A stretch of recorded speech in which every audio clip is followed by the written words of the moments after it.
إن الحمد لله نحمده ونستعينه ونستغفره ونعوذ بالله من شرور أنفسنا وسيئات أعمالنا. من يهده الله فلا مضل له ومن يضلل فلا هادي له، وأشهد أن لا إله إلا الله وحده لا شريك له، وأشهد أن محمدا عبده ورسوله. وبعد، يا أيها الذين آمنوا اتقوا الله حق تقاته ولا تموتن إلا وأنتم مسلمون. يا أيها الناس اتقوا ربكم الذي خلقكم من نفس واحدة وخلق منها زوجها وبث منهما رجالا كثيرا ونساء، واتقوا الله الذي تساءلون به والأرحام إن الله كان عليكم رقيبا. يا أيها الذين آمنوا اتقوا الله وقولوا قولا سديدا يصلح لكم أعمالكم ويغفر لكم ذنوبكم، ومن يطع الله ورسوله فقد فاز فوزا عظيما. As we promised, here we are on our second installment of building your legacy through effective parent-child relations. We promised that in the beginning we would go over some references of parent-child relations in the Quran al-Azim. We have mentioned a few in last week's lecture, and here we're going to mention some more. Allah said about Nuh alayhi salam, when he had gotten onto the ship, وَهِيَ تَجْرِي بِهِمْ فِي مَوْجٍ كَالْجِبَالِ. The mountains were sailing on those the ship was sailing on waves like mountains in size.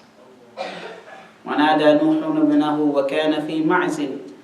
Nuh called out to his son, and his son before that had been away from everyone. قَالَ يَا بُنَيَّ ارْكَبْ مَعَنَا وَلَا تَكُنْ مَعَ الْكَافِرِينَ. Even in this moment he said, my dear son, get on board with us and don't be with the disbelievers. Even in this moment he spoke to his son with an endearing voice and tone and choice of words. My dear son, get on board with us and do not be with the disbelievers. قَالَ سَآوِي إِلَى جَبَلٍ يَعْصِمُنِي مِنَ الْمَاءِ. He said, instead I will find refuge or seek refuge in a mountain. It will protect me from the water.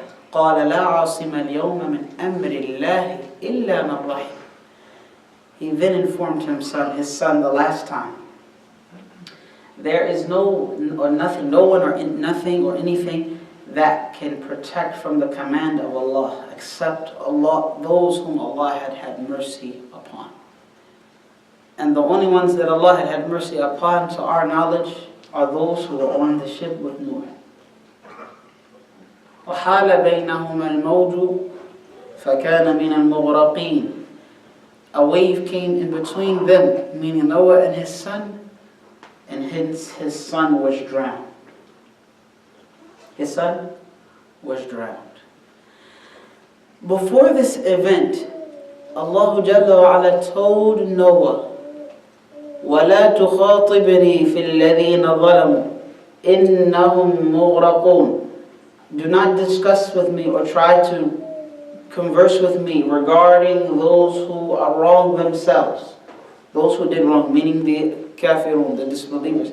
He said, do not converse with me. Don't speak to me about it concerning them. They are all going to be drowned. Allah already told this, so he had the understanding, Nuh had the understanding that Allah did not want him to convey or discuss with him or converse with him anything on behalf of those who had been drowned once they had been drowned. And Allah promised Nuh alayhi salatu wasalam that he and his family would be saved. So then the question comes. He said, رَبِّ إِنَّ بَنِي مِنْ أَهْلِي. He said, my dear Lord, my son is from my family. وَإِنَّ وَعْدَكَ الْحَقِّ. And your promise is true. وَأَنْتَ أَحْكَمُ الْحَاكِمِينَ. And when you judge, you're the most fitting to judge. So he's trying to reconcile, he's trying to understand, my son is from my family and my son was drowned. And Allah told him what? What did Allah tell Noah? Naam? Before that, what did Allah, He had an understanding with Noah, which was? La tukhatib, don't discuss it with me. Don't bring it up. Once I've destroyed them, do not bring it up. Like He brought it up. Allah tested Noah just like He tests us, right? He tests us. Alhamdulillah. He said, إِنَّهُ لَيْسَ مِنْ أَهْلِكَ. He is not from your family. إِنَّهُ عَمِلَ غَيْرُ صَالِحٍ. عَمِلَ غَيْرَ صَالِحٍ. He did actions that were not right. In the riwayah, which is Hafs and Asim, إِنَّهُ عَمَلٌ غَيْرُ صَالِحٍ. That's the one that we're most familiar with, that your questioning me is not an action of righteousness. فَلَا تَسْأَلْنِي مَا لَيْسَ لَكَ بِهِ عِلْمٍ. Do not dare ask me or question me which you have no knowledge of. This is not where you're questioning for, you're asking a question for an answer. He's actually questioning Allah Jalla wa Ala, and he's trying to reconcile. Honestly, he's honestly trying to understand what just happened. Inni a'iduka an takuna min al-jahilin. Allah said, I warn you so that you do not be amongst those who are ignorant. And so see how Allah, even with Noah, Allah is still Allah, right? And once Allah judges and He decides, there's no one that can contend His judgment or seek to appeal His judgment in any way whatsoever. Once He has judged. That's why Allah said to Rasulullah sallallahu alayhi wa sallam, إِنَّكَ لَا تَهْدِي مَنْ أَحْبَبْتَ وَلَكِنَّ اللَّهَ يَهْدِي مَنْ يَشَاءُ. You cannot guide those whom you love because you want them to be guided. No, Allah guides whomever He wants. But how do we respond to that? To Allah? This is a reality that when Allah decides and decrees a matter, His decision is final. So what should our response be? Sami'na wa ata'na. We hear and we obey. Aslamna. We submit. May Allah make us submissive to Him. Ameen.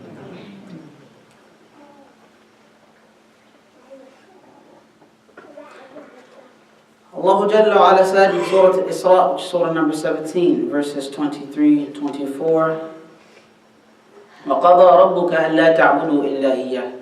Your Lord has decreed that you will worship none but Him. وَبِالْوَالِدَيْنِ إِحْسَانًا. And to be excellent to your parents. What does excellence mean? Tell me. What is ihsan? Tell me, try some of the youngsters. If they cannot get it, alhamdulillah, then some of those who are elder than them can answer. What does excellence mean? What do you think it means? Some of our sisters also. Yes, sir. Excellent would mean like you did that like perfect in a way, like perfect kind of excellence. Okay, you do something perfectly. Okay, good. Let's get some more. Sisters, please feel free to chime in. If I don't see your hand, just say it. Yes, Rahma. Tafadli. Go ahead.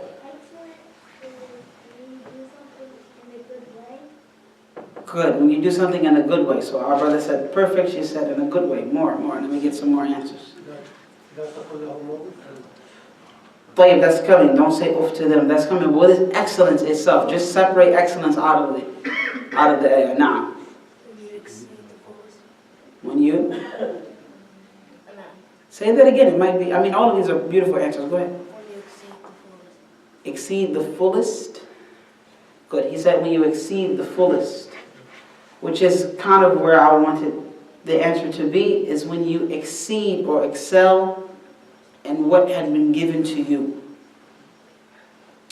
And even where you were not given or granted, you still excel. Excellence is just that, to excel. That someone did good to you, so you excel them in their good. So Allah said, not mukafa'ah, not to repay your parents. He said, be excellent to them. Which you can imagine would be extremely difficult, right?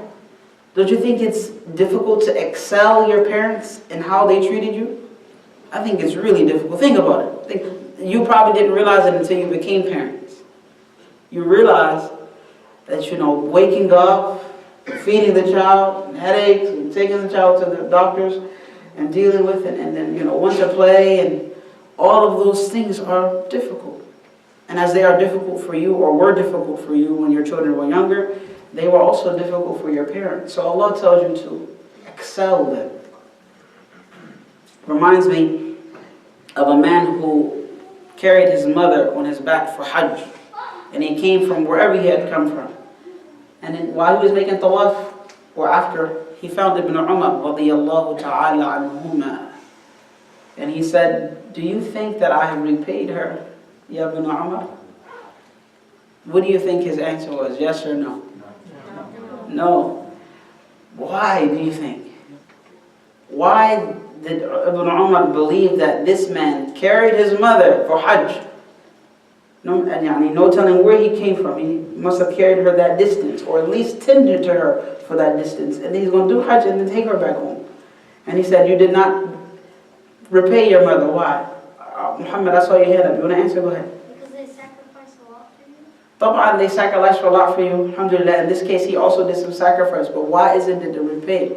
Because his mom, you get hasanat, that when you walk closer to like Hajj, you get more hasanat. Except his mom wasn't taking any footsteps, so she wasn't really getting any hasanat. Is that the reason why? Not quite. Maybe you misunderstood me. I apologize. I didn't clarify it to you. I didn't make it clear to you. So listen. He said, "Nah, sisters, any more brothers?" Yes, sir. That's a one-time act, and parents, it's an ongoing thing. So. That's a good one also, alhamdulillah. He said, that's a one-time act. You just took your mom for Hajj and came back. So he said, that's a one-time act. You do it for Hajj and that, but the parents, it's an ongoing thing. That's a good one. Our brother referred to the ayah that his mother carried him with difficulty upon difficulty. 9 months. For 9 months. And he could have been carrying her for quite some time. Imagine doing Hajj for that. But Ibn Umar's response was, she carried you, but she did not want to be separate from you. And you carry her, but you cannot wait to put her down. See? And our sisters can relate to that. They remember when the baby's kicking in the butt. They don't want, it's an extremely tight bond between mom and that baby in the stomach. It's kicking, it's moving, even when it hurts. She's such in love with this being that's growing inside of her. It's growing inside of her. You get what I'm saying? The attachment, she doesn't want to let the baby go. She knows she has to. She's ready to move on to the next phase. She's probably even afraid of it. But that bond, she doesn't want to be without it. So Ibn Umar said, she carried you and she didn't want to be separated from you while you look forward to putting her down. That's the difference. Allahu Akbar. Allahu Akbar. Tayyib. Inshallah, tonight we are going to discuss the family unit to some detail. I'm going to, inshallah, be requesting that you all answer some questions and partake in this discussion. Jazakumullah khairan. The family unit. The typical family unit in America consists of a mother and a father and 2 children. That's the typical, mom and dad, 2 children, and build a white picket fence around the house. That's the American dream, 1 or 2 cars. Whereas in the East, tell me, in the eastern part of the world, what does the family usually consist of? A lot of children. A lot of children, okay, there you go. That's one of them, yes. Yes, Muhammad. The grandmother and the grandfather and the aunts and uncles. Exactly, grandma, grandfather, aunts, uncle, yes. I think back home it follows a pattern of an extended family versus a nuclear family in America. Great. She suggested that it falls, or there's more of an extended family back home as opposed to a nuclear family or a isolated family in America. Good job. What else? Any other suggestions? Yes, sir. Cousins? Cousins. Yeah, yes. Kids love cousins, right? Yes, sir. Uncles. Uncles. Aunts. There you go. As one of our sisters said. Now, more? So there you go. That's amazingly the difference. That not only do you have extended family overseas, but you have the neighbors, right? You have the neighbors too. That's an extended family because everybody knows each other. Small towns, you're just as much as your neighbor's child as you are your parents' child. You remember, you eat there, you sleep there, you play with the kids, you trade clothes or wear your neighbor's clothes, the kids' clothes over there. I mean, that's how they behave, as if siblings. That's a huge difference. So what do you think, what do you suggest should replace the extended family that you have back home, what do you suggest, or what have you used to replace this extended family in America? Our brother said masjid. طيب. Islamic community, يعني masjid. طيب. Relation with neighbors. Relations with neighbors, okay. Do the same. Habib, he said do the same. Abu Ziyad said do the same, يعني replicate, copy paste. The extended family there, make it here. But are our message really family friendly? Let's be practical. Let's be honest. For the most part? No. We're trying. No, we're trying. But I'm just saying, practically speaking, for the most part, it's not, there's a lot of work to be done. And I want to admit that is an issue. The best thing is first to recognize your weaknesses as an individual, as a family, as a community. Recognize where you're weak, and then work on it, alhamdulillah. And we're discussing it. That's wonderful. It's not like we're bashing each other in the head. We just want to recognize some things and then develop from there. So the masjid, for the most part, isn't really family friendly. Even if it's family friendly, the relationship between, generally, practically speaking, between each of the individuals in a masjid is not that of a family relationship. Would you agree? And it's not because you don't like one another, but the button hasn't been clicked. It hasn't been switched on. And the concern is not there. You see? Everyone comes and they're so individual. They come in and zoom into the parking spot. And as soon as assalamu alaikum wa rahmatullah, assalamu alaikum wa rahmatullah, they zoom back out of the parking spot. And they go about their business. Right? Think about it. Try this. Try to slow down a little bit more, or a lot more in fact. And as we continually try to institutionalize in this masjid the importance of brotherhood and getting to know one another. And sisterhood. Of course, I don't see much of what goes on the sister side, but I know also from previous experiences that there's a lot of work to be done on that side too. We request that our sisters get to know one another and get to love one another also. So, as well as some of the things that you all suggested is replicate the extended family system, making it over here too. But the reality is the difference between the East and the West. When you want to go over someone's house in the East, how do you go over their house? What happens usually? You drive. You drive, yes? You take gifts, yes? You're right next to each other and you just walk there. You're right next to each other, you just walk there, okay? Yes. You go on a bus? You go on a bus. Not how you get there. You guys give me modes of transportation, that's awesome. But I don't mean that. I'm discussing, like, you want to go over someone's house overseas. So what do? Call them first? Just go. Just go. Open door policy. I like that. You just go. You just what? Just go. Go. Then you knock on the door any time of the night. There was this nice Yemeni family used to live right across the dirt road from me. Right across the sand dune. And anytime I felt lonely, bored, and I wanted some company, I would just go over there and knock the door. It could be 10 o'clock at night. And then as soon as they would come to the door, the Yemenis, they have this thing where the men, they usually turn away from the door, the opposite direction, so that anyone who answered the door, they would, out of courtesy of the home and the possible women folk who are answering the door, they would do that. So as soon as my neighbors would see me, they would start celebrating. Ayub was here. They say, Ayub ja, and then they had already eaten dinner, by the way. They would gather whatever they had eaten, make a pot of tea, sit it in front of me. They bring their kids out. The kids have red eyes. Their eyes are red from being tired. They sit them in front of me, have them shake my hands. Then they would sit and talk to me. They had already eaten dinner. They said, we ate already. Go ahead, eat. So as I'm eating and discussing with them and everything, and everyone's so excited, smile on their faces and red in their eyes. So then when I'm ready to leave, they were like, where you going? Already? You're leaving already? As if I hadn't been there already for an hour and a half, 10 o'clock at night, right? But here, Everyone's so private. Every time is so, mine, not yours.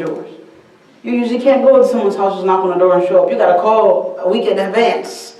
Brother, I'm coming to your house, And then he has to make time. These are the same folks that overseas, it's just come. It's I don't know what is it. I don't know what's the difference. Maybe it's the work schedule. I don't know if it's in the water. It's a part of the culture.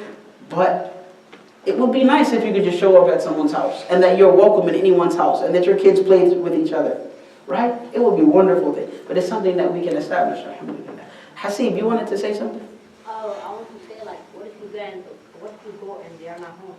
Like, Overseas? yeah. Well, you go back. You just turn around. Like 12 o'clock, you just walk back. Yeah, I mean, my house and my apartment was right across the sand dune, like literally. There was a dirt road. The next home. Yeah, you go to the next home. It was so, you guys probably remember this. In Yemen in particular, when you walked on the way back from the masjid, because in Yemen the mode of transportation is motorcycle. Everybody has, oh really? Yeah, motorcycles. I haven't driven one now in, I don't know, like 10 years, but that was how we got around. So when you're walking from someone's house, and you walk near their house, then they're going to say, come in. And they're going to say it every day. If you walk with them for every salah and you decline every time, they'll ask you after every prayer. Tfaddal. Even if they have you on the porch, they're satisfied. If they can get you in the house, they're really satisfied. If they can get you inside the living room, they're excited. They're going to give you some tea or some juice, put some bukhor on, and just sit and talk with you. I never met a group of people like that. That's that Islamic identity, entrenched. And I'm sure many of your cultures at home are similar, if not the same. There was this one brother, he used to invite us every time. We always declined. Wallahi, the whole year. Tafaddal. We start feeling bad that why we keep telling this guy, we can't come. Allahu Akbar. But that's the difference between the East and the West. Hospitality, the love, the compassion. The crazy part is most of you come from the East. So I think it would not be difficult for you to implement those things here. Right? The masjid should be the extended family. The masjid should be the extended family. May Allah make it easy for us to make our masajid like that.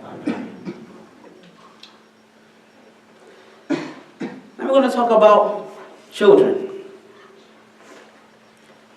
Children and how that changes the scope. It changes the relationship and affects the relationship between man and wife. A man and his wife now have to adjust themselves to a new life of not only being newlywed, but also being new parents, and how the transition is difficult. What are some of the things that you can do for the child when the child comes into the world? The child is born. Pick a nice name. Pick a nice name. There's a tradition of picking a meaningful name with hopes that the child will become like that. Courageous, or what have you. Name them really meaningful names. And usually you name the child on what day? Now, 7th, you can name him on the 1st, and so forth. Also, what do you do to welcome the child into the world?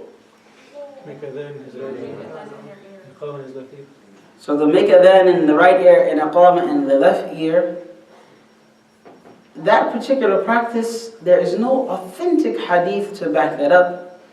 But alhamdulillah, some of our scholars were understanding in that, and they said it's no problem on the 7th day to call the adhan and the aqama. They said it's no issue. They say even though the hadith in that have some weakness in it, but alhamdulillah, they say if you do it, then fine. They mentioned that Umar ibn Abdul Aziz and others of the Sahaba or of the Tabi'un also did it. So they do mention that. And they say it's okay to do it and it's okay to leave it, alhamdulillah. So that's how you welcome the child in the world, with the adhan and everything. What else you do? Yes? Aqiqah. I heard somebody say aqiqah. I think the sister said it. That's right. You slaughter on behalf of the child, to welcome the child into this world. Naam. And you cut their hair. And you weigh it. And you give its weight in sadaqah. Right? This is what you're doing to welcome the child into this world. You're initiating his existence in the world. You're giving him the initiation process. But things change after you have a child. Between husband and wife, things get complicated. Things get new. You've probably noticed, fathers, that wives are generally more exhausted, preoccupied, more stressed, and less available. Things become complicated, particularly heavy on the wife. And you probably notice that you sleep through the night while she wakes up at every single moan and groan of the child. You've noticed that, right? Every little, oop, she's up. And you sleep like a baby and she wants to hit you with a pan over the top of your head. She's mad that you're having such a good sleep. You'll also notice that parents have to sacrifice a lot more and more on behalf of the child. So sometimes they have to sacrifice their own comfort and their own pleasures and their own time with one another, husband and wife. They have to sacrifice that now on behalf of the child. Kids, do you actually know that you have interrupted, especially the teenagers, some of our kids who are quite often, I've seen that are quite often unappreciative of their parents. You've interrupted many good times of your parents. Events, dates, meetings, going, coming. Interrupted these things. Crying and screaming and hollering. First thing they do is get you some food, take some of the clothes off, comfort you, pat you, jump, shake you up and down, all of that comfort. And then you become 17, or excuse me, before that, you become 14, 15 years old and your mother calls you and you say in response, "What do you want?" Can you believe it? Where's that child that was here? He's not here today. Kid, he did it to his mom last night. We're having, letting them play and stuff like that, and his mother was at the distance. And I noticed that she wanted someone, and he looked closest to her. So I called his name and I said, "Your mother's there." As soon as he turned around, you know what he did? "Shoo!" Like this. "What you want?" he said to his mom. And I said, I was like, man, that was like he said that to my mom. I was like, what? I couldn't believe it. So he kept doing it. I said, "Boy." I slapped him right across his chest. I said, "Boy, how dare you do?" And his mom was like, "Yeah, give him another one." So then he kept, yeah, you know what I mean? So then, what happened? So he kept getting closer to his mom. So he kept doing this. I kept hitting his hand. Every time he lifted it up. "How dare you?" He said, "Mom, I said, boy, I was ready to rip him into pieces. I couldn't believe it. I could not believe it. That's how he behaved with his mom. He couldn't even have a nice conversation. Brother, we gotta stand like this in front of our parents. You better not move your shoulder, because you might not have one. She'll knock it off and put it in the other room.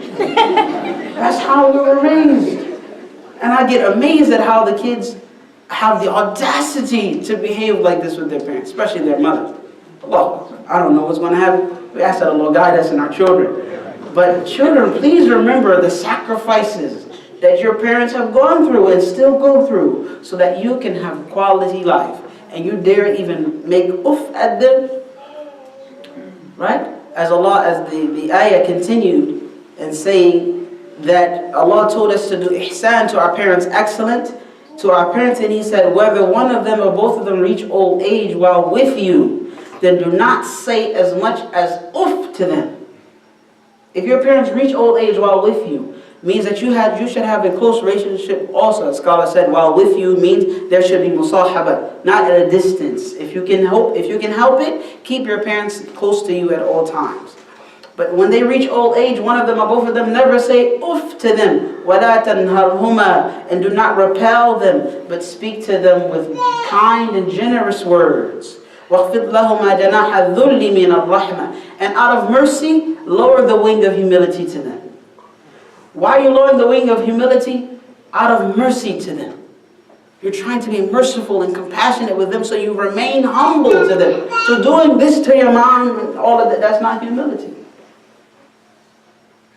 And then Allah said, وَقُلْ رَبِّ ارْحَمْهُمَا كَمَا رَبَّيَانِي صَغِيرًا. And He said, say, my Lord, have mercy on them as they raised me when I was a child.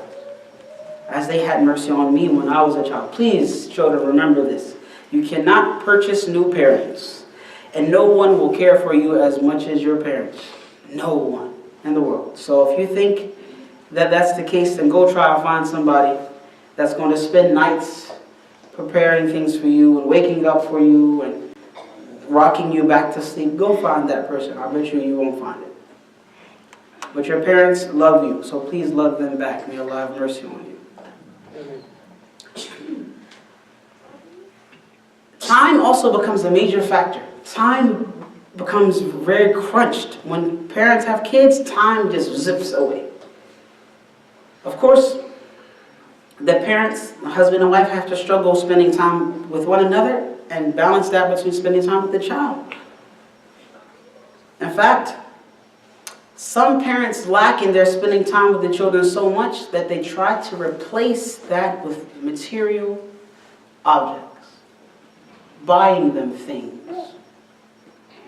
Remember, I told you that I had maybe 2 toys or so until I was 10 years old. About 2, 3 toys. I didn't have much. Alhamdulillah, I didn't need it. I didn't feel the need to have it. We had a very intriguing life, or unique life that most of you will never have or taste the 10th of. You, alhamdulillah, live in 2-parent homes with wonderful income and some extended family around, cars and ability to come and go as you please and so forth. Your children have it made, as we say. You have the world on a silver plate. But the parents I see today, especially, mind me, excuse me, Aqsa, the immigrant parents, you came here, you raise your children, and as you raise them, you give them things, you have to remember that giving them objects does not win their love for you. The more you give them, the more they feel like they deserve it. You should give it to me. It can be the latest iPhone. Like, you better give it to me. They think soon as they ask you, that means you're supposed to automatically give it. Your kids develop that. And the more you give them, the more unappreciative they become. You have to establish order, and you have to establish discipline with them. That yes, you can get some things sometimes. And when you get that, there will be restrictions. And the mother and father have to work with one another, not work against one another. The child goes crying to mom, so then she convinces the father to go easy. That's not going to work. Or the child comes crying to dad, so he convinces the mom to go easy. It's not going to work. You have to be united in your homes to discipline your children. Say, yes, I'll get you this, I won't get you this. I'll get you that, but I won't get you that. And even then there are restrictions. And remind the child that that is a child. He is not an adult, she is not an adult. They are your children, and they will be your children for the rest of their life or your life. Remember that. So then it takes responsibility that when you have wealth, do not give your children everything. Teach them how to struggle. Teach them how to do without. I promise you it will be better for them. New parents can take a few steps to continue to develop their relationship. Number one, they can spend quality time with one another, even if it has to be scheduled quality time. And usually when you have kids, it has to be scheduled. You got to find a babysitter, and that's where the extended family comes in. The extended domestic family, where some auntie or uncle will have their kids with your kids, and they will take care of the kids while you go on a date, and vice versa. You will do the same for them, and so forth. That has to be done. Number two, to discuss any problems that you feel that have come up after becoming a parent. If wife feels like things have happened wrong, emotionally affecting her, or things like that, especially with, postpartum depression. The wives go through a bit of depression, emotional imbalance, and depression after the child is born because of the emotion and hormones that went into developing the child. So she needs time, and she needs to be able to voice what is wrong. And you also, any difficulties, voice those things in a discussion. If you have any differences, number three, if you have any differences, iron them out, and do not wait for a fight to voice your frustrations. Don't wait till a fight breaks out and you say, and by the way, then you're going to list 1, 2, 3, 4 things are wrong. Don't do that. As things are happening, discuss with one another. Don't wait for a fight. In fact, you'll find that the fight happens because there's lack of communication, there's lack of discussion, there's lack of the extra care that comes with being parents. There's a lack of it, so you start fighting. Number 4, discover successful spouses and parents and seek their advice. That's where the greater community comes in, as we said, the extended family, the masjid people, and so forth, the neighbors who are successful in their marriage and successful as parents, get advice from them. What about single parent families? Single parent families. In the West, 1 in 4 children live in single parent homes. 1 out of 4 children. It's about 12 million children live in single parent homes. And also, as every decade goes by, the institution of marriage weakens and weakens and weakens until, for the most part, you'll find someone who says, I don't want to be tied down. I remember I asked a guy, I was about 19 years old. And I said, yeah, so when you get married? He said, married? Married? I don't want to be tied down. Meaning he doesn't want to be committed to someone where he has to now mend his ways or stop doing some of the things that he shouldn't be doing. He doesn't want to do that. The discipline is not there. The lack of discipline is obvious in our society. There's a lack of discipline in our society. And people don't want to live by conduct, or proper conduct, I should say. And that's where we come in. We have to at least be able to protect our communities with proper conduct and etiquette and proper upbringing and proper discipline. And then inshallah we can influence people. They're going to say, wow, look how awesome the Muslims are. Look how honorable their kids are. Look how respectful their children are. They'll be able to see these things in the Muslims. They're going to say, at least I want to be with them. And then some of them will say, I want to accept their religion too. I see how wonderful Islam is doing for them. But there's a big contrast between that idea and what is really happening to us. For the most part, we're letting the reins go. You know, you're driving the horse. We're letting the reins go. We have a loose grip on our reins and on our deen. Loose grip. The grip is there, but very loosely. We have to take it back, and we have to use Islam for our betterment to help develop us and our existence in the West and in the East. We have to use Islam. May Allah make it easier for us. Some of the negative impacts of single-parent homes. How do you think single-parent homes negatively impact some of the children in those homes? Give me some ideas. Yes? Again? Again? Sisters, feel free to comment. Yes, ma'am. Loneliness, yes. For the single parent, the parent can be lonely, also the child. Yes, sir. Insecurities, lack of security. In fact, most of the single parent homes lack the stability and security for the women folk and the children. Lack means there's not enough of it, right? When there's not enough milk left in the carton and you want some more, when you want to drink some milk, you have to get more milk, right? That's what lack of means. Thank you. There's not enough protection for the children, in particular, also the women folk. They say that girls who grow up missing one of their parents are more likely to be active with the opposite gender before marriage. More likely to be than those who are not. Typically, more crimes are committed by high school students from broken families. You can imagine all of the stress of not having that other parent or feeling abandoned by that other parent. You go to school with a frown on your face and a chip on your shoulder, and the world is a problem, right? As well as some communities experience more crime from single-parent homes than double-parent homes. Some communities do. So single parenting is a tough job, but it must be done. And it's a reality, especially for us in the West. So as a community, as the extended family, we have to reach out to those single parents, whether they be males or females. Reach out to them and provide the support that they need. Because Allah said, وَالْمُؤْمِنُونَ وَالْمُؤْمِنَاتُ بَعْضُهُمْ أَوْلِيَاءُ بَعْضٍ. Allah said the believing men and women are protectors for one another. We are what for one another? Protectors. We're supposed to be there for one another to the best of our ability.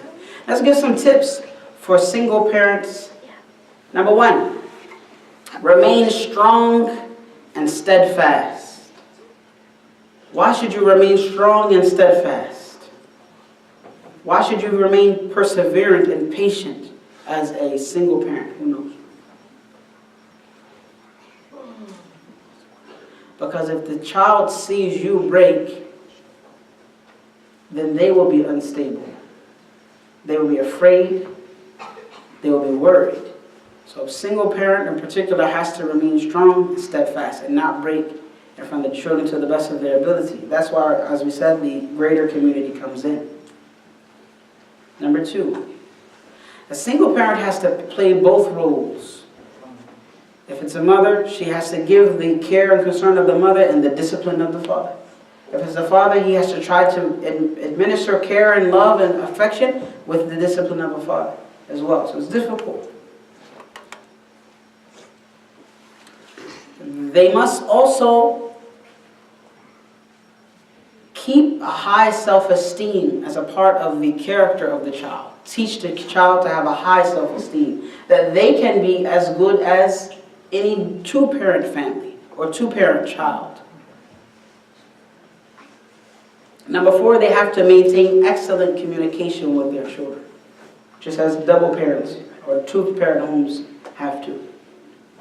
Number 5, they have to keep a decent network of friends that can help you raise your children. In this case, we have the Muslim Ummah. We have to keep a decent network of friends and helpers that will help us raise our children. Number 6, single parents have to actually have more fun days with their children to develop and strengthen their bond. Number 7, single parents have to encourage their children to partake in some decision-making and problem-solving. Because you want the child to mature, right? So you have to help them partake in some decision-making and problem-solving. Some of the decisions, help them partake in it, helping them also reach a conclusion about a particular problem. Number 8, in case of divorce, neither of the parents should force the child to take sides. Well, now you're saying, mother is saying, no, take my side, not your father. And father is saying, no, take my side, not your mother. Nor should they revile one another, nor should they speak ill of one another in the presence of the child. Because it's still the responsibility of the child to maintain respect for both parents. And if any of them commands him or her to do a single thing, they must respond. So if you teach your child to hate their mother or father, then that's going to be difficult for them to uphold. So you should not speak ill of one another in the presence of the child. Number 9, remain optimistic and never give up. With Allah's help, you can raise a child as a single parent just as good as anyone that has two parents. Never lose hope. Our brothers and sisters, and of course it's many more of our sisters that are dealing with single parenthood than our brothers. Please, brothers, be aware of that and try your best to help out. Even if through your wife, you help out the sister and so forth, what you can do for their children, bring them out with your children. It's a responsibility. If the child or the children wind up being lost to the winds and into crimes and into things that harm them because they didn't have a supporting community, perhaps the community will bear the sin. Think about it. Name some prophets that were raised by single mothers. Name some prophets. Not all at once. Good job. Yes? Sisters first. Yes. Prophet Muhammad sallallahu alayhi wasallam, his mother was single. Her husband had died. Of course, he lived with Halima Sa'diyah for 2 years, then 2 more, that's 4. But under the instruction of his mother and the patience of his mother, he lived with Halima Sa'diyah radiyallahu ta'ala anha, and then he lived with his mother for 2 years. So you can bet that she had an effect on his life. Yes, who else? Would Prophet Adam alayhi salam count because he had never parents to start with? And that's a good idea. Because Allah made him first, he had no parents at all. Good job. So here where the question. No, because the question is single mothers. Oh. She had to at least have a mother to qualify for that. You got me? Yes. Yes, ma'am. Isa, Jesus, was raised by a single mother. One of the best women to ever be created for the service of Allah. Right? He was raised by that single mother, And of course, alhamdulillah, she raised him until he went to the heavens, right? So think about that, Maryam, and Allah struck an example for all of the believers. He used Maryam as an example for the believers. All of us, right? So think about that. And those who say that Islam is a womanizing religion, Islam puts women down, come on. Allah told us that we should follow the example of Mary in the Quran. That everybody should follow her example. Allahu Akbar. Yes, sir. How about Sayyidina Musa? Musa alayhi salam. His mother received that ilham, that inclination to put that baby into the basket and to put him out whenever she felt afraid. Right? وَرَضَبْنَاهُ إِلَىٰ أُمِّهِ. Aywa, and in addition to that, Allah returned his mother to him and had her raise him in the palace. Right? Allahu Akbar. Think about that, how strong, all of these strong men come from strong women now, brothers. Right? All of this, so sisters, I know you guys feel, alhamdulillah, encouraged about yourselves and you don't have any of these issues, but we need to realize it, that these strong men came from women. If I am a strong man, then it's only because of my mother. And of course, after Allah subhanahu wa ta'ala's help, and the deen of Islam furthered my strength if I am a strong man. Yes, sir. Prophet Yusuf. Prophet Yusuf, no, he had both parents at home. Good try. There's one more. Naam, yes. Prophet Ismail. Prophet Ismail alayhi salam. Right? Hajar raised him, single mother. Wonderful individuals. They had single mothers and they raised wonderful boys. Right? So our sisters who have been tested with being single mothers at this moment, don't give up hope. Allah subhanahu wa ta'ala will allow you to raise wonderful children as those wonderful women raised children, raised prophets, in fact. So then, inshallah, we'll open up the floor for a couple minutes for questions and answers. You all understand the importance of the family unit, that the family unit is a microscopic version of the whole society. If the family units can work together for their own benefit and for their proper upbringing and for their proper discipline and character, then that will affect all of the society. But as the families are broken and destroyed, then the society caves in on itself and it caves into chaos. We have to remember that. And we are here in America, so we have to do something on behalf of our nation and on behalf of the people we live with. And if that means making strong families, then that's what it means. Let us make strong communities and strong families and be an example for people to follow. Did you notice that when you go out to the countryside, where people have less electricity and less technology, when you go out there, you don't see any police cars. Have you noticed that? I want you to travel for 2 hours and go to a countryside and see where you can find police. It's not very much crime that goes on there because families are stronger for the most part in those areas. May Allah make it easy for us to strengthen our families. Any questions, comments, concerns, reservations? Yes, sir. Assalamu alaikum. Alaykum salam. I spoke much about parents and children. Yes, sir. This time I'm going to take the side of children because parents are not doing what they're supposed to do, but exceeding the money from the children. But doing what again? But the parents, they are asking children to do what they themselves they don't do. Okay. I'm going to give you an example. On the conference, we went somewhere, and it was about parents and children. 11 years old girl, she got up and she said, we're not going to do what they tell us to do.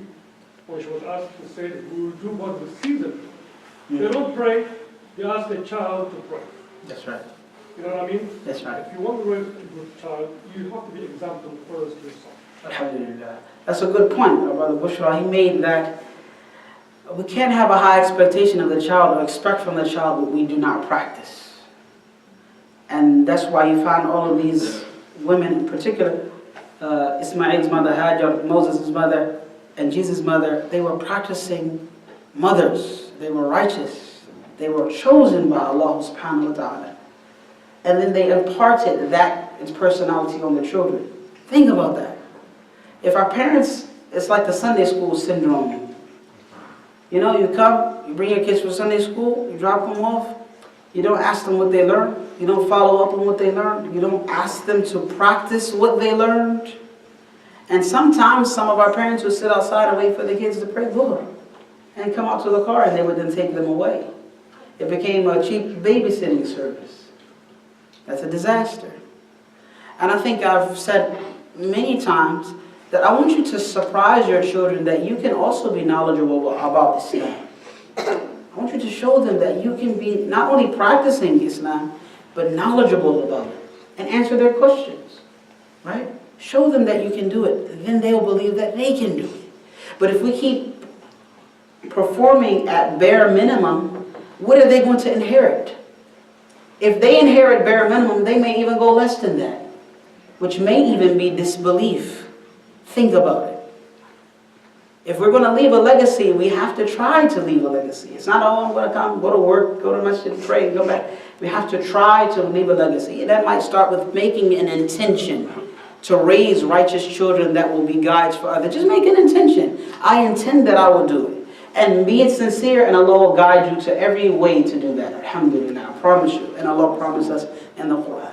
So our brother's point was very important, that sometimes we get on the kids, but we also have to remind the parents. And that's what this is for. This is a lecture series for parents and children to remind them of their potential and hopefully how they can reach it. Yes, sir? How do you make the masjid more friendly? How do you make the masjid more friendly? When Okay. some brothers and sisters don't smile at you Okay, good. Okay, that's fine. or greet you. Or greet you. Okay. How do you make the masjid more friendly? Love. With love. You won't love people you don't know. For those people who will be watching this recording, in our masjid we do at least once a week. We do once a week introductions. Instead of doing the reminder after Isha, we ask people to get up and introduce themselves. I beg brothers before I say, brother, please, just 2 minutes, brother, just 2 minutes. Just spend 2 minutes. Who you are, what's your name, where you're from, what you do for a living, what are your hobbies, and how many kids you have, and stuff like that. And I beg them, please, brother, please, brother. Some brothers say, no, I can't do it. I can't dare get up there, and so forth. But eventually they come around to it, and some of them still like, no, brother. One brother said, halaftuka billah. He said, basically, like, I'm going to bind you by swearing by Allah, please don't make me do it, he said. Allah, I said, brother, yeah, what are you talking about? It's just so people can know you. Yeah. Alhamdulillah, maybe he's that shy. May Allah preserve him and us. Erase the borders in your hearts. Erase the concept of your nationality. Why am I saying it? Why am I going to the extent to say erase it? Because it hasn't done any benefit for us. And your concept of being from a particular nation and that affecting how you behave with others has done nothing but destroy. And has done nothing but ostracize or consider people to be disconnected from you or isolated from you. Another thing is, if you have a language that you prefer, and you're speaking to someone, and someone is around that doesn't speak that language, please be conscious not to speak that language. Be conscious to speak the general language. In this case, it would be English. Be conscious of it. And inshallah, I'll remind myself to do the same. Be conscious of that. Include people. When somebody comes in, my sister or my brother, when somebody comes into the masjid, and you haven't seen them before, make it your business to go shake their hands. Smile on their faces, and ask them what their name is, and tell them who you are. Right? Now, we have to do this, especially our elders. You see our brothers that are sitting in the chair, some of our sisters that are sitting in a chair. Sons, get the chair and put it, daughters, put the chair for them. Go out of your way, especially you see somebody with a little gray in their face or in their hair, or our sisters who are elder in age. Our younger sister, go shake their hands and give them a hug. They spent all this time raising and building a community for you to happily and nicely sit in comfortably. Go out of your way on the behalf of your elders. There's a lot of things that we can do, but we have to be ready for it. My children, I would also request you, if an adult asks you to do something, do it. If an adult says to you, come to pray, come to pray. If an adult tells you to hurry up, make wudu, and come to pray, make wudu properly, of course. But don't lag around, drag your feet, and you know they're waiting for you to get to the saf. Think about it. These are things that we all can do with love of one another, get to know one another, visiting one another, bringing our kids to see one another. We can make it. I'm sure that, and I know for certain that some Muslim communities have succeeded and they have made milestones in developing a family community. We can do the same thing here. So inshallah, if you find someone that you have not said salam to before after Isha, go out of your way and say salam to them. If they are different skin complexion to you, go out of your way and say salam to them. You may have subconsciously bias inside of you that you didn't recognize. You don't realize. So bias means you feel some way about someone with no evidence, with no need to feel that way. Because of their skin complexion, or because of their accent, or because of their age. But go out of your way and meet that person and smile at them. And I'm sure, as Rasulullah sallallahu alaihi wasallam promised us, that we will be given good deeds for it, as Allah Jalla wa'ala also promised us. It looks like that's all we have time for. We ask that Allah subhanahu wa ta'ala bless us in what He has given us. Help us to be great and monumental Muslims. We ask that Allah subhanahu wa ta'ala help us to understand the basics of this religion and help us to use this deen to further positivity in our society and in our families and in our homes. And anything that I have said that is correct, then that is from Allah subhanahu wa ta'ala alone. And anything that I've said that is incorrect, then I apologize for that. That is from me and Satan. May Allah save us from shaitan al-rajim. Wa sallallahu wa sallam ala nabiyyina Muhammadin wa alihi. Alhamdulillah Rabbil Alameen.